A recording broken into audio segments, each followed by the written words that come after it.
And it's another opportunity to do that round that we do around the world of business in 55 minutes on Business Incorporated.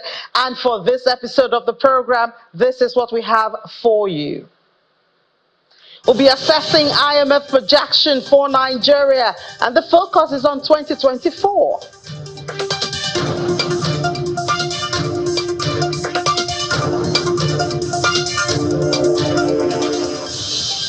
Oxford Economics is drawing attention to the possibility of rand volatility. That's in South Africa.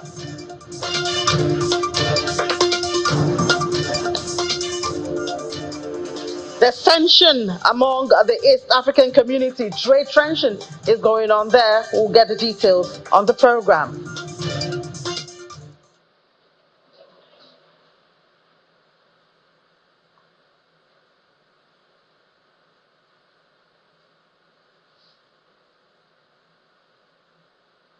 Good afternoon. Welcome to Business Incorporated. I'm Ini John Mekwa. We start from the global space. As usual, oil prices rose on Friday, considering upwards trend on the signs of improving economy in China and negotiations to halt hostilities in the standoff between Israel and Hamas yielding no results. Brent futures rose 37 cents, that's 0.4% to $84.24 a barrel, while U.S. West Texas Intermediate crude was up 41 cents, that's 0.5%. to $79.64. In the previous session, oil prices edged up to a one-week high on data of rising crude oil imports in China in April, and as investors saw the cooling U.S. job market as an indication of possible interest rate cuts. China's exports and imports returned to growth in April after contracting in the previous month, signaling an improvement in demand. In the United States, there's a considerable uncertainty about where inflation heads will be coming in the coming months. San Francisco Federal Reserve President Mali Dali has said that, while adding she still has faith that price pressures are continuing to ease. Israeli forces have bombarded areas of Rafah on Thursday. Palestinian residents have confirmed it, and Prime Minister Benjamin Netanyahu has dismissed the United States President Joe Biden's threat to withhold weapons from Israel if they assault southern Gaza City. To metals now, gold prices climbed over 1% after fresh labor data indicated that number of Americans filing new unemployment claims rose more than expected last week, buttressing bets of a rate cut by the Federal Reserve this year. Spot gold rose 1.14% to $2,335.04 per ounce, while U.S. gold futures for June delivery settled 0.8% higher at $2,340.03 per ounce. Initial claims for state unemployment benefit increased 22,000 to a seasonally adjusted 231,000 for the week, for the week ended May the 4th. The Labor Department reports compared to 215,000 claims that economists had expected. The dollar slipped about 0.3% against its rivals to $105.25 after the jobs report, making gold less expensive for other currency holders. Now, looking ahead, investors' attention has shifted to consumer price index data, with a schedule to be released next week. Spot silver climbed 3.09%, a huge move, to $28.19 per ounce, and spot platinum gained 1.14% to $982.56 per ounce.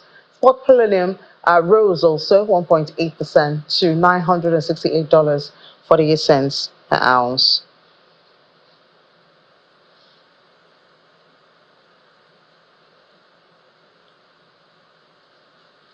We come to Nigeria now, where the country's foreign exchange reserve has recorded a marginal rebound, climbing to a 3-week high of $32.369 billion. That's as at May the 7th. That's after 7 weeks of downward trend. According to data from the central bank, the latest figures represent a moderate $262 million increase from the $32.107 billion level, which it recorded sometime last month. Although the external buffer accretion is slight, It introduces a positive note in the country's economic narrative, which has been dominated by concerns over the naira's volatility and the country's ability to meet the international trade and debt obligations. Nigeria's FX reserve experienced a steady decline from $34.45 billion in March, by March the 18th, largely due to the interplay of dwindling oil prices, debt service costs, and other obligations of the Central Bank of Nigeria. Still in Nigeria, the Nigerian Economic Summit Group, the NESG, has criticized the central bank's newly introduced 0.5% cybersecurity levy as mistimed and poorly targeted.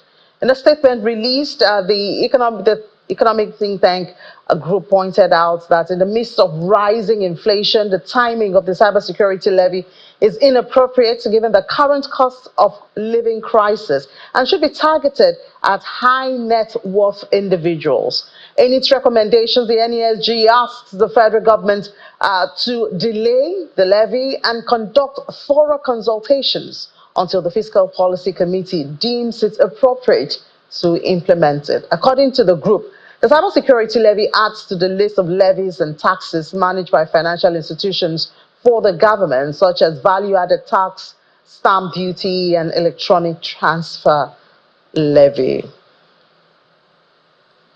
Still in Nigeria, the Center for Economic Policy Analysis and Research, CEPA, and they belong to the University of Lagos. They've held a public lecture on macroeconomic policy and effective management of public finance for sustainable development. At the event, participants discussed ways to contribute positively to Nigeria's economic development in the midst of some fiscal challenges faced by the government and the people, which include debt sustainability and budgetary imbalance. The Center for Economic Policy Analysis and Research of the University of Lagos is contributing to current economic conversations through this public lecture on macroeconomic policy and effective management of public finance for sustainable development. Thank you very much. I was saying that the chairman of the event, Professor Akanipo, is practical with his examples as to reasons he believes policies are not making expected impacts. Implementation of whatever is agreed upon and the coordination. For example, in our economy today, the current president has an economic team, so to say. But that team, there's a challenge because the team consists of ministers and private sector players. Okay?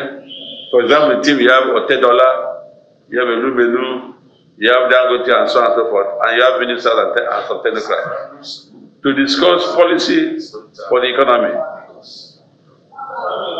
That is inconsistent in terms of the way it should be, because the private sector should be a recipient of policy and not to be policy makers. We call that the macro time inconsistency.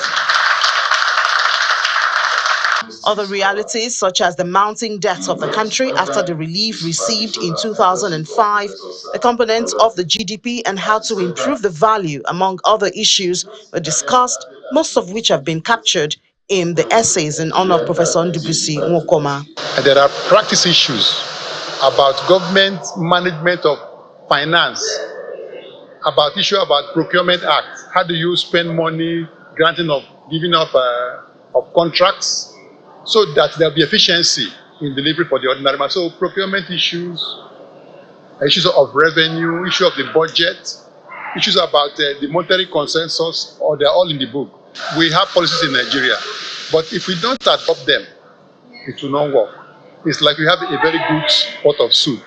Unless you eat, you will not get the benefit of that pot of soup. The center is asking for close collaboration between the academia and policy makers for better implementation of ideas and strategies and a better outcome in the economy. the 17th. So, of course, economic issues around Nigeria is top on the list. And yesterday, the International Monetary Fund, they did release their observations after a visit from their staff, the recommendations and observations. So let's drill in onto that. It was captured in the 2024 4 consultation for 2024, Article 4 consultation for 2024. So we have joining us in the studio the IMF resident representative for Nigeria, Mr. Christian Ebeke, and he came physically to the studio. Good to have you physically right here. I know normally you would be in our Abuja studio, but I mean, we really appreciate your time coming in here. So, I mean, that article was loaded. I think it covered all the major. And IMF has not hidden the fact that they are impressed with the reforms of the present administration.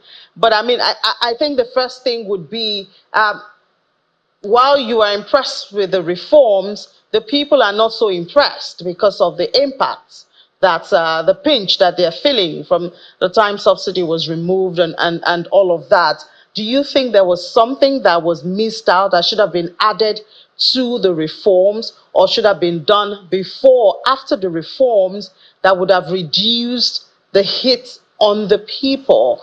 Because we've seen palliative efforts, but it doesn't seem to have done much. Thank you, and thanks for having me. It's a really beautiful studio. Thank you very much. I think the question that you just asked summarized very well the strategy of this report, right?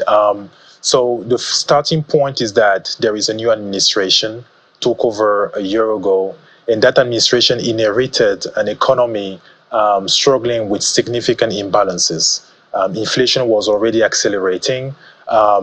There was a very limited fiscal space. As you know, Nigeria collects very, very little tax revenue when we look at the ratio in percent of GDP. You had Naira pressures that were really, really intensifying. You had issues around foreign international reserves, the backlog, etc. So this administration inherited a very, very difficult economic situation, and the administration took serious and very, very difficult measures quickly after coming into power. So those reforms that were put in place were important. They were timely. But you also have to recognize that currently there is a lot of pain for Nigerians, right? You rightly said it. In food inflation is 40%. Food insecurity is a serious risk in Nigeria. Recent report show you how many millions of Nigerians face this severe situation. And you also have the issue, as I mentioned, of limited fiscal space. So the ability of the government to really embark into counter-cyclical fiscal policy, ability to really spend on education and health because of the tax to GDP ratio is low. So what we recommended in our report is really, first and foremost, to really address the issue of the cost of living crisis. And that's why you have monetary policy really, really focusing on addressing inflationary pressures, tightening monetary policy, mopping up excess liquidity, fixing the foreign exchange market to make sure that the Naira finds a more stable equilibrium that will also benefit the disinflationary trajectory that we see for the rest of the year. At the same time, on fiscal policy, our message is very, very clear. It's very critical to accelerate the implementation of the direct payment to vulnerable households, the scheme that the government has revamped together with the World Bank. That scheme targets 15 million households. Approximately 65 million Nigerians can benefit from a 3-month support of 25,000 a month.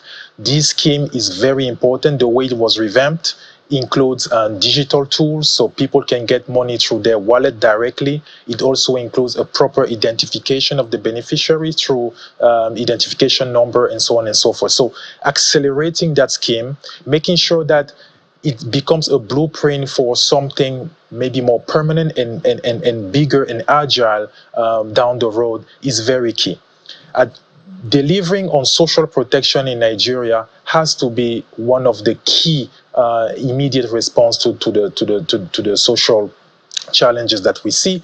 And down the road, once this is being delivered and this is working effectively, this direct payment or this social assistance, you now start embarking on phasing out other difficult lines on the budget, for example, on the subsidy, right? We estimate this year that based on exchange rate movements and based on international oil prices, fuel and electricity subsidy together can amount to 3% of GDP.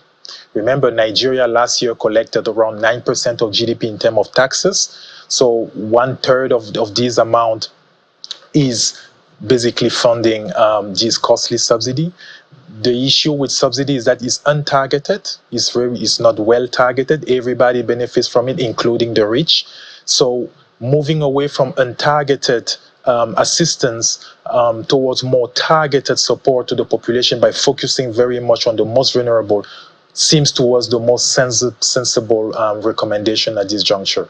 So once again, it's very important, given the challenges of today, to really accelerate and implement the direct payment to vulnerable households, strengthening social protection, to make sure that additional reforms that you're going to do, which will have distributional consequences, you make sure that you can actually create these guardrails, these social guardrails, to make sure that the most vulnerable can benefit from the support from the federal government. But obviously that's a short term, or do you see that social network platform, do you see it being sustained over a long time?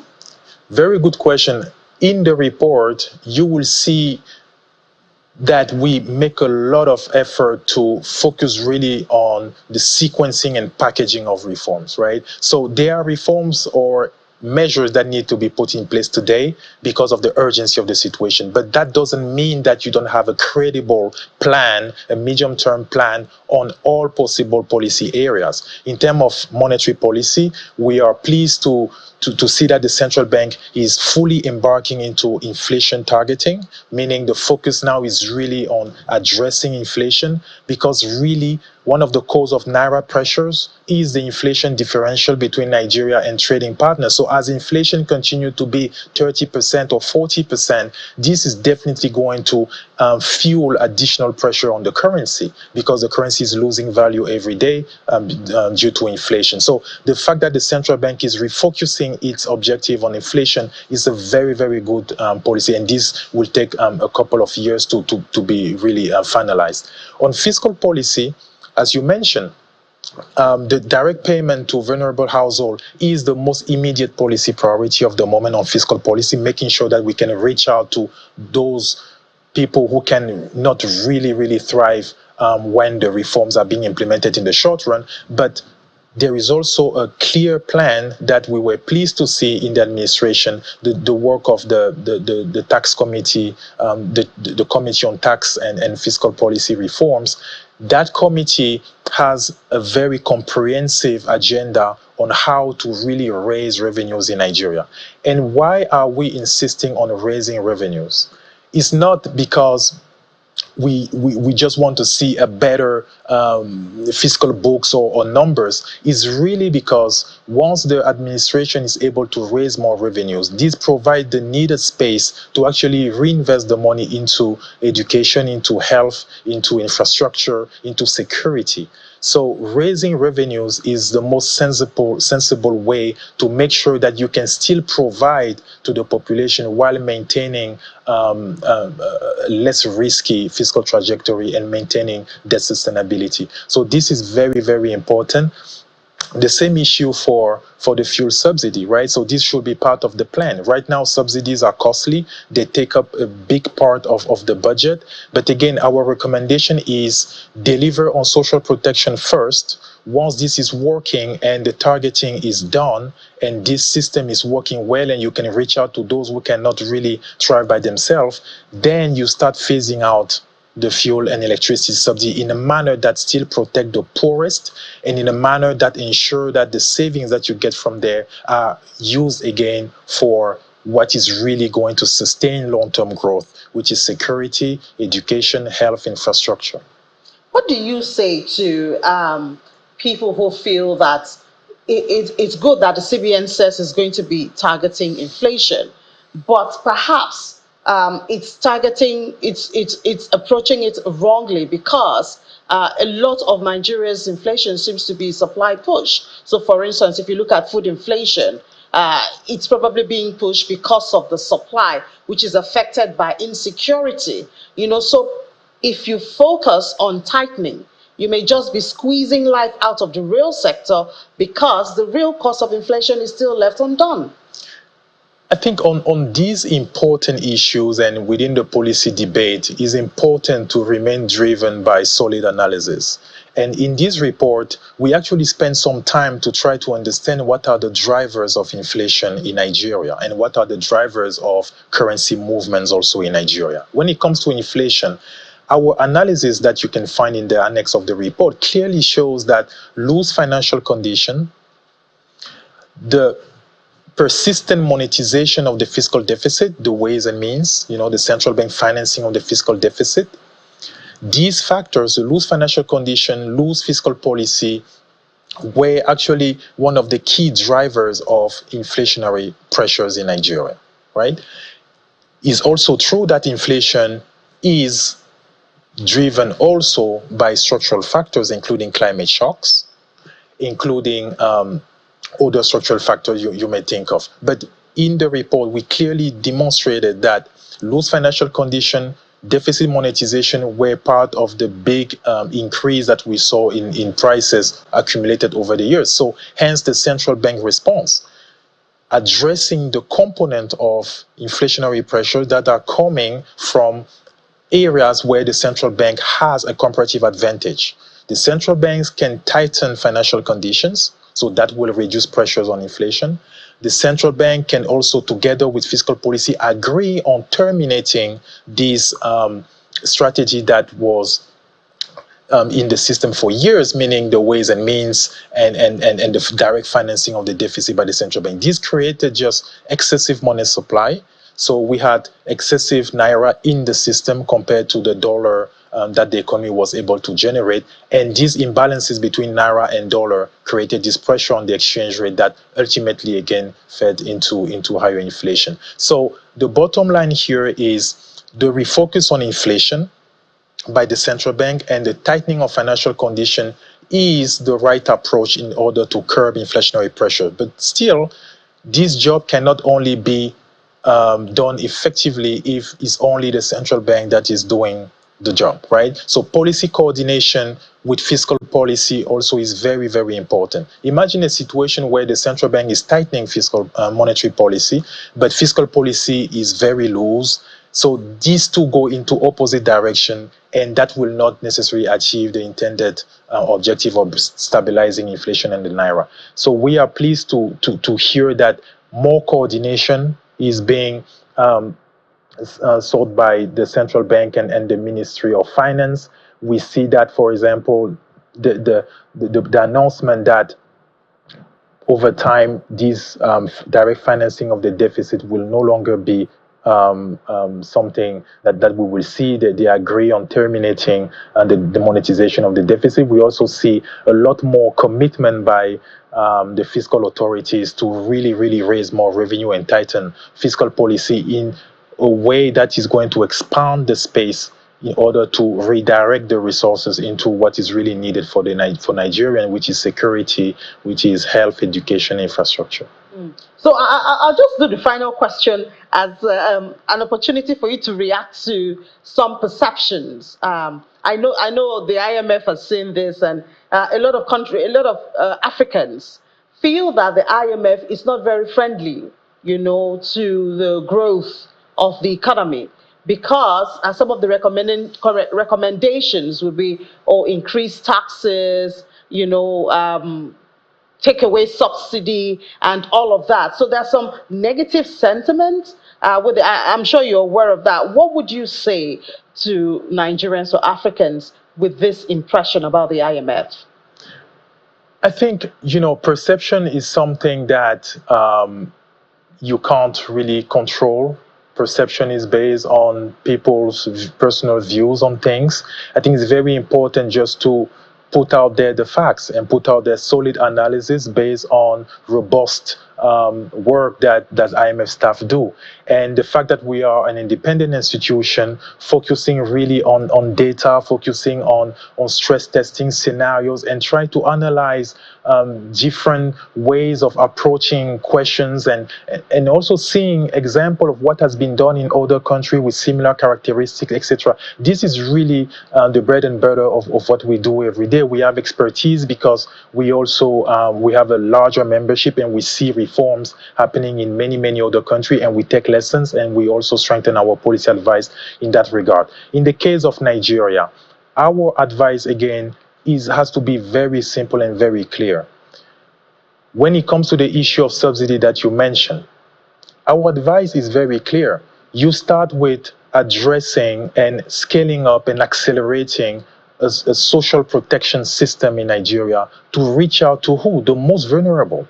We are calling for an acceleration of the direct payment to vulnerable households to make sure that those who cannot cope in this difficult and challenging environment get help from the federal government, and also can continue also performing their daily activities. Once you have done this, once you have scaled this up, and once it's up and running, then you start phasing out the costly fuel and electricity subsidies that are taking a big portion of your revenues. And why are you scaling this? Why are you phasing out this subsidy? To generate savings, then you can now reuse again for the majority of the population in terms of education, health, and infrastructure. So to us, this seems very much like a pro-growth and inclusive growth agenda, where the sequencing starts with you protect the most vulnerable, then you generate savings, and you work towards a better reallocation of resources to promote long-term growth. In my view, this is a pro-growth and pro-inclusive agenda that we're pushing in the case of Nigeria, and we are pleased that this is resonating well within the administration. All right, thank you so much for your time. Christian Beke is the IMF resident representative for Nigeria. Thank you very much. Let's take a break. When we come back, we'll head to the markets, and other stories are waiting you right here on Business Incorporated.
Welcome back. Still watching Business Incorporated right here on Channels Television. We head to the markets now for intraday numbers with Anite Edits. Anite, good afternoon. Yes, good afternoon, Nini. And thank God it's Friday, the usual slogan for a Friday. But I think I'm not dressed for a Friday. The NGX is sustaining the color from last night, from yesterday's close. Exactly. Of course, also coming from the flattish negative close that we saw on Wednesday, was down by about, the number is 0.0005. And then, of course, in value terms, it lost about 2 billion. But surprising to know that yesterday, GT Bank, as well as GT Co, as well as 20 other stocks, helped to lift the market by just a tad. I guess the investors were happy with the news. You know, they had their AGM the day before. Exactly. So yesterday, they had that positive sentiment around them. Perhaps, you know, being in the news also drives investor sentiment towards them. Yeah, exactly.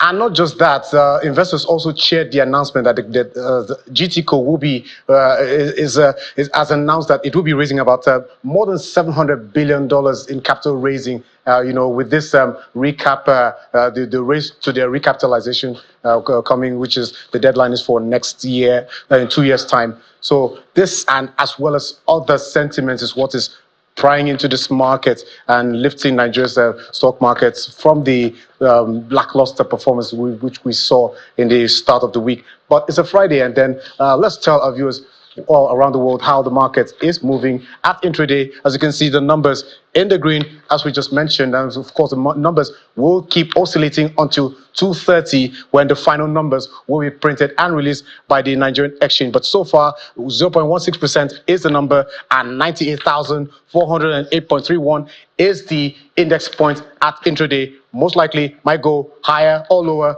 but the close of the day will determine. Now, for the South Africa Stock Exchange, the JSE, this is how it turned out: 1.36%, very strong there, very firm, 78,595.0 points for the JSE on the South African bourse. Let's look at the other two sides of the African market. Up just a tad, 0.05% increase for Egyptian Stock Exchange, the EGX30, while Kenya for Thursday, it was very much in the green, 1.30% close for that day. That's it for that market, for the market. Now, we're still talking about Nigeria's financial markets. On this side, this time is the fixed income side of the market. What we saw on Thursday, the Treasury bills market, it was bullish, while the bonds market, it was bearish. And of course, we also had the Naira still sustaining that decline across the three major, the three forex markets that we had, foreign exchange markets, where we saw it's declining by 2.7% to about 1,459.70 copper on Thursday on the Nigeria Autonomous Foreign Exchange Market, and for the NAFEX, down 1.15% to 1,419.49 copper, while the BDC rate was down by 0.14% at about 1,435 naira, all the way from 1,433 naira. Now let's get a closer perspective about the fixed income market, as well as some other issues within that market. Let's talk to our guest here, Demola Oshuntoki, fixed income dealer at Access Bank. Thank you for joining us, Demola. Good afternoon. Thank you for having me. Okay, so I have about 4 questions for you, but I think time may be on our side. Now, I'm starting first of all with the activities at the fixed income market. Let's just have it just 1 minute. Can you give us just in a nutshell how what transpired? So far, we know that the federal government has borrowed about 11 trillion naira within the 4 months, January to April. So now, what impact is this having from this borrowing across the treasury bills as well as the bonds markets? I'll start by giving an overview of the week. So within the week, we saw the markets opening a credit of about 200 billion. So consequently, we saw the CBN host a surprise OMO auction on Monday, where there was about 350 billion that was offered, of which it was undersubscribed by about shortly over 250 billion. There was an NTB auction as well this week, where there was about 178 billion offered. This was well oversubscribed, and we saw this close at about 20.70%, so about 26% yield. So largely what we can see, to relay this to your earlier point of borrowing at about 11 trillion, is there's been a lot of demand for government securities, especially on the bond side. We can see that there's been a lot of variety which has been offered. So I'd say in a nutshell, what we've seen is a lot of that demand for government securities has been met, which is why we've seen borrowing at about 11 trillion. Okay, so now that takes me to the other side of the market. Now, the Naira just a few weeks ago, we were celebrating that the naira is gaining across the all of the forex market, but this time from the NAFEX, the NAFEM, as well as the BDC, the naira is going down. So what's driving this renewed and sustained decline, which we've seen since since last week? So what we're seeing is a bit of a supply issue. So largely within the past couple of weeks, we've seen less liquidity within the market, and that can be attributed to a number of things. So one can be from the point of view of people taking a number of profits on their positions, and aside from that, what we can see is that it could be through dividend payments, or there will be a lot of other remittances where people are looking to take out those funds. So essentially, those funds are going out of the market, and as a result, there's less liquidity to play with. I do think it's not any cause for concern. We've seen the government be proactive in a number of the incentives to improve this liquidity position. So I do expect that for the next week, by and large, we should still be around the same levels of 1,300, 1,400. But by all indices, we're hoping that we'll be able to end the year maybe closer to what Goldman Sachs had forecasted a couple of weeks ago, which was at about 1,200. Okay, so now my third question will now be IMF. We've just had an IMF representative on our show just a couple of minutes ago. So now the IMF is projecting 24% inflation for Nigeria by the end of the year, which is a little bit higher than the central bank projecting 21%, and inflation currently at 33.2%. Next week will be the official release of the April inflation. So now, what's your expectation, and how is this going to play into the market and the economy in general? I think by and large, we were expecting our inflation numbers to come down considerably within H2. Within H1, we did see a number of proactive measures, especially from the monetary standpoint in terms of increasing rates. So we're in a high inflation environment. However, I do want to note, that a core reason for this high inflation had been, food inflation, which was kept at these rates as a result of insecurity, as well as a number of other factors. The government is being proactive in terms of looking to reduce costs, especially for food. And I'm expecting that within the latter part of H2, we'll start to see, these rates come down considerably. For next month, I don't know if it will be as aggressive. We're currently at 33%, as you mentioned.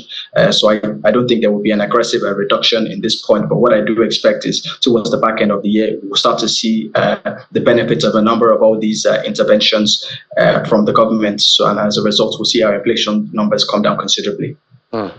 Okay, so we'll keep our expectations for that as the numbers come out on Wednesday, the official numbers from the National Bureau of Statistics. But thank you so much for your analysis on our show. Thank you for having me. It was a pleasure.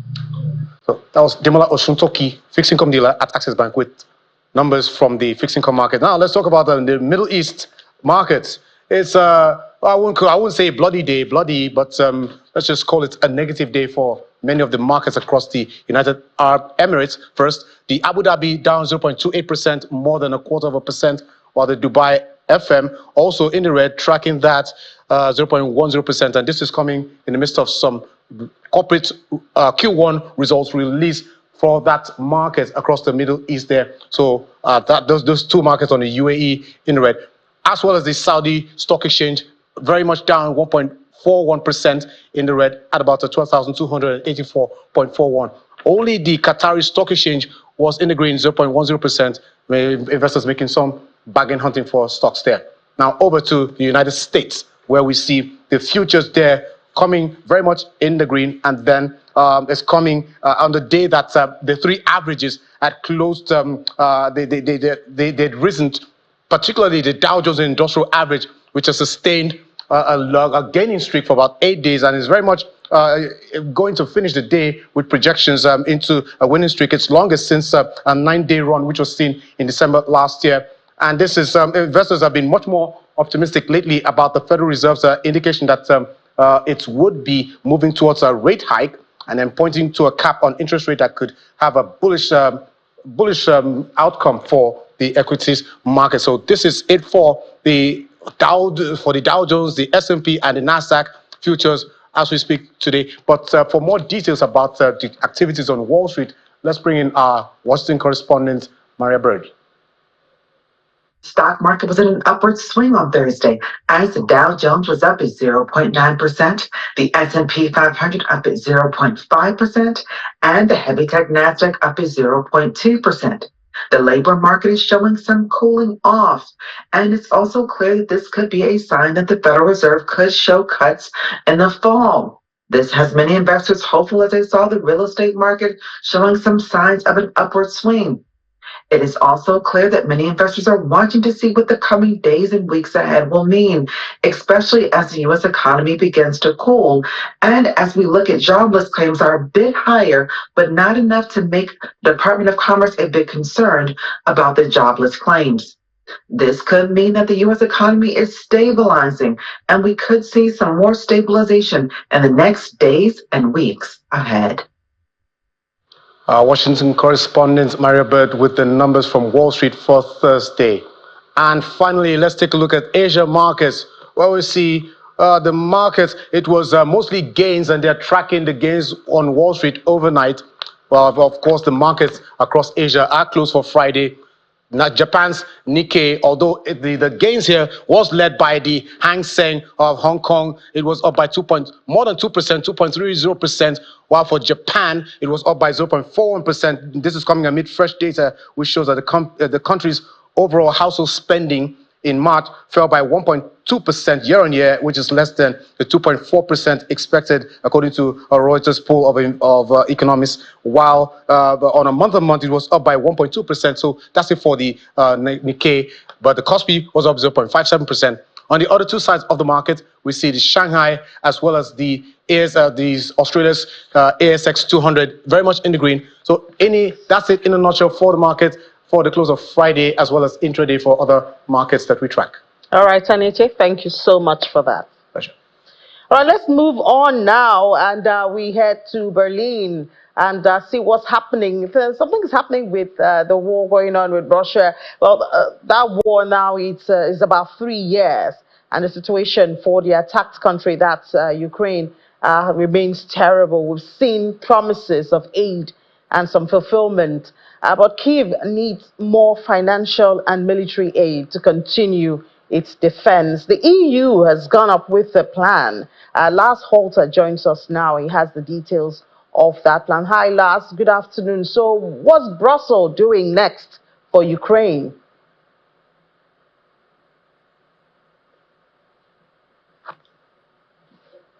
Thanks for having me, Ini. It's an idea actually that's been discussed for a long time, and this week the EU member states have agreed to send windfall profits from frozen Russian assets to Kiev to finance Ukraine's arms supplies. If the decision is approved at next week's gathering of EU finance ministers, the interest of those frozen assets will be used to buy weapons for Ukraine, and it's quite an amount here. We're talking about roughly 3 billion euros.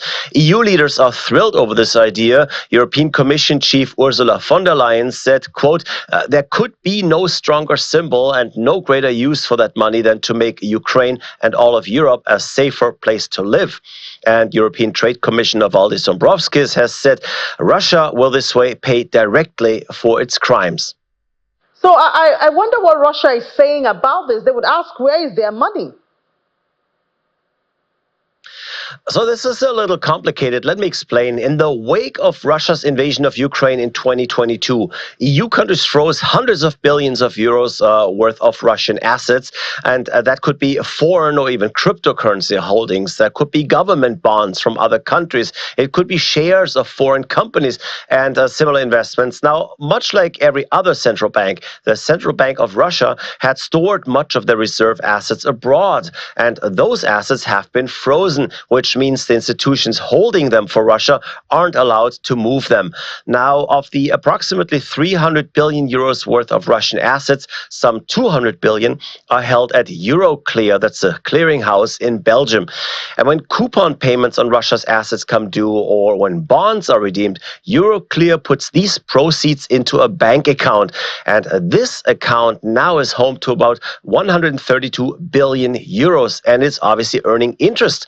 Last year, it earned a return of 4.4 billion euros, which legally belongs to Euroclear, and that is the money the EU wants to send to Kiev. Very interesting, and I guess Ukraine is very happy about this. So Ukraine is generally happy to receive any kind of help, but Ukrainian ministers have said Brussels needs to go a lot further here. They're saying that it's not enough to merely scoop up interest payments. They want the EU to fully confiscate Moscow's assets and send all that money their way to ensure the aggressor pays for the cost of war. Now, this should not surprise anyone. Ukraine is and has been for over 2 years in desperate need of financial aid, mostly to prop up the country's military. Add to that the estimated cost of rebuilding the country once the war is over. And you see that even multi-billion euro payments out of seized Russian assets are obviously only a first step. All right, interesting. But let's head to the market, see what investors are doing.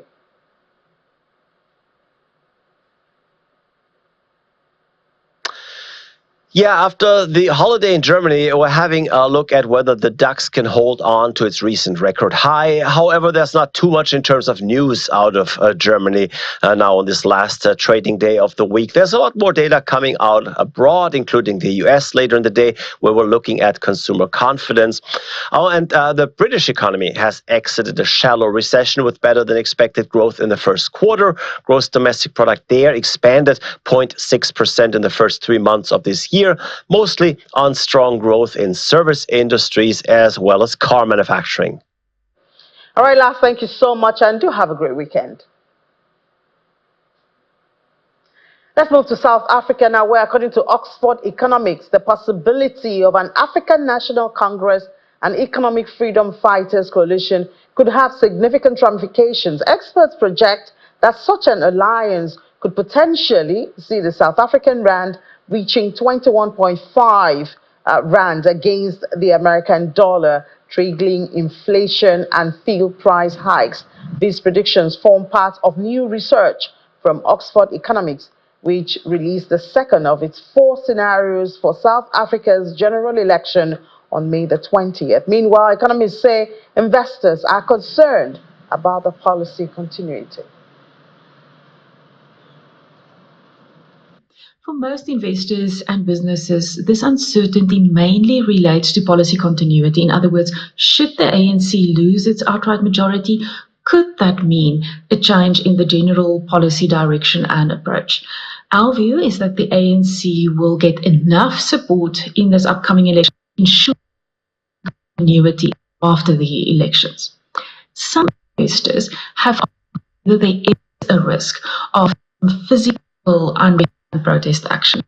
So typically, we tend to see protest action mostly when people are frustrated about an inability to express their views and their desires on how to be governed and who should be in power, whereas the election is precisely awarding them that opportunity to express their views. And so at this stage, we are, from an uncertainty perspective, rather focused on will we have policy continuity after the election, to which we attach a very high probability.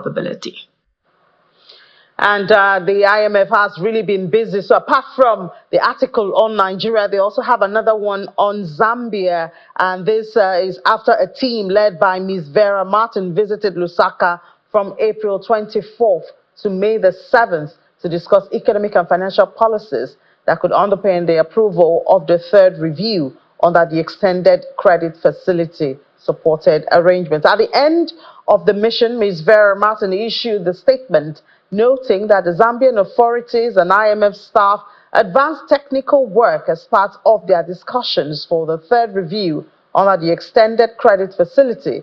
Discussions focus on analyzing recent economic development and assessing economic impact of the drought. Despite the consolidation, authorities have upscaled social spending to support the most vulnerable and continue to provide free primary education, near-term reform priorities, which should focus on permanent revenue measures and better cash and liability management that would reduce the financing needs, crucial to restore fiscal space and debt sustainability. In addition, strengthening tax administration, removing tax exemptions, and actively combating tax evasion can also boost revenues and improve governance as it continues in progress to enhance transparency and advance governance reforms.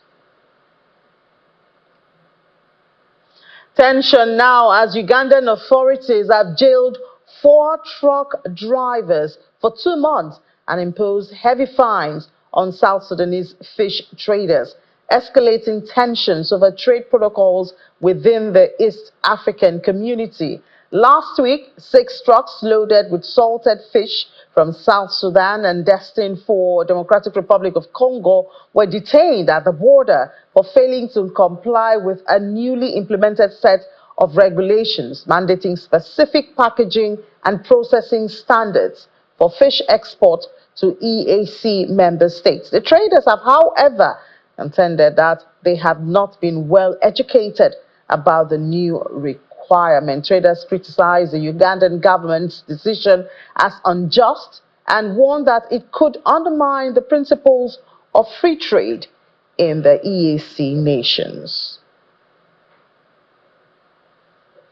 Let's head to the crypto space now. I guess it's interesting to say that IMF has even been busy, even in the crypto space. But let's look at the board before we get there. We see a reverse today where we have a lot of red. It used to be a red Friday most of the time, but gladly that's changing. So Bitcoin is now 62,949.6. That's almost 3% up. And then Ethereum is growing on that, building on that 3,000 level after it gained 1.86%. Solana is also up, Cardano. So it's a green board for Friday. But let's look at the headlines. International Monetary Fund advised the Nigerian government to ask global crypto trading platforms to register or obtain licenses before operating in the country. That's it, IMF, in that report that we discussed earlier in the program. This is their recommendation. Then outside Nigeria, Binance is set to delete some major cryptos. I hope we can touch on that and see some of those crypto that they want to. I think ICX, XTZ, Rose, Ape, KNC. These are some of those that they want to delete. And then in Canada, Canada is fining Binance $4.4 million, and it's they're cracking down on them because of anti-money laundering and counter-terrorist financing laws. Binance is getting hit at this time from different countries. But let's have Gilbert Jopata to see if Gilbert can help us shed some light. Hi, Gilbert. Good afternoon. Happy Friday.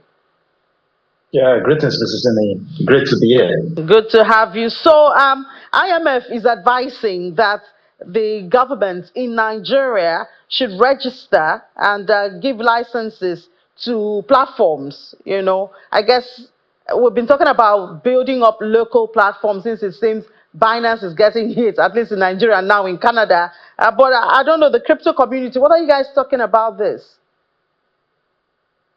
There have been a lot of events happening in the cryptocurrency space, which have actually put Nigeria on the spotlight. Before now, the kind of spotlight we get into have always been that of what we do as retail investors and traders. When we were the most curious crypto country, when we're the largest provider of, the third largest provider of liquidity in the world, or in all of these updates, right now we're at the point where whatsoever the government is doing is also being spotlighted to the entire world. And we're at the point where we really see regulation is really inevitable at this very moment. And most of what the Nigerian government are actually doing, international analysts are also analyzing, scrutinizing. But at this point, cryptocurrency has a way to bring a revolution to the Nigerian economy, encourage what traders and investors are actually doing. Because I think what Nigerian investors and traders are doing are actually something that the Nigerian government will really like. It has ability to also attract foreign investors into the country if we have the right regulatory framework. At the same time, if you look at the kind of volume which is being passed, which Nigerians bring, I think that the Nigerian government should actually look at the fact that if they could tax this, it will also bring a lot of economic yield to the country. So yes, what the IMF is really saying about more like a framework for exchanges in Nigeria, I think at this point is really inevitable as we move forward as a country. Well, Gilbert, now that you mentioned tax, I hope when they start taxing you guys, you would not complain. Okay, this is what I mean by taxing. If you look at what is happening, these are retail traders and retail investors. And when you look at a new and innovative technology as the blockchain technology, there may be nothing wrong in taxing it. But I think that if you want to encourage investors into the country, they shouldn't be a burdensome tax. I know some countries that is actually free trade for cryptocurrencies just to attract foreign investors. I also know some countries also that tax, but yet the tax is not a burden. It's something that is bearable. It's something that still encourage crypto entrepreneurs, investors, and traders to still continue. And I don't really think there's anything wrong in paying tax, as citizens of the country. It's for the betterment of our country. So as long as it's not something that will be burdensome, I think that there is a whole lot we stand to gain as government. There's a whole lot the government stand to gain. There's a whole lot the country's economy stand to gain, and a whole lot also as citizens we stand to gain if we play in this country. But we need a more friendly playground that will be a win-win situation for the government, the country, and also individual players in the industry. All right, Gilbert, thank you so much for balancing that out, and do enjoy your weekend. Yeah, thanks for having me. All right, so I mean, if the government is looking for revenue, perhaps instead of the cybersecurity levy, look at taxing the cryptocurrency. Of course, that will also entail that it will be regulated and there'll be rules and guidelines for it. But anyway, that's it on the program. Perhaps that's the food for thought for the weekend before we meet again on Monday, to see what will come out of that. Remember, tomorrow, 7 p.m., Lad Williams will be here to give you a summary of what has been happening in the markets, the different markets. At 7 p.m., that'll be capital markets, so you want to join him then. But I'll see you on Monday. I hope to have a restful weekend. I wish you safe. Bye-bye.